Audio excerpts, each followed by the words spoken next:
Nag-uwi ng siyam na gintong medalya mula sa 2024 Asian Open School Invitational Swimming Championship sa Bangkok, Thailand ang isang Pinay swimmer mula sa Tarlac. Siya ang 16 years old na si Triza Tabamo. Bukod sa siyam na gold medal, meron pa siyang 3 silver medal. Kabilang sa mga sinalihan niyang kategorya ang 100-meter backstroke, 100-meter butterfly, 100-meter freestyle at 50-meter backstroke.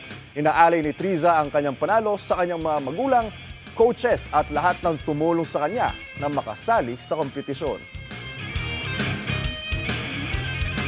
Kapuso, para laging una ka sa mga balita, bisitahin at mag-subscribe sa GMA Integrated News sa YouTube. Sa mga kapuso abroad, samahan niyo kami sa GMA Pinoy TV at sa www.gmanews.tv.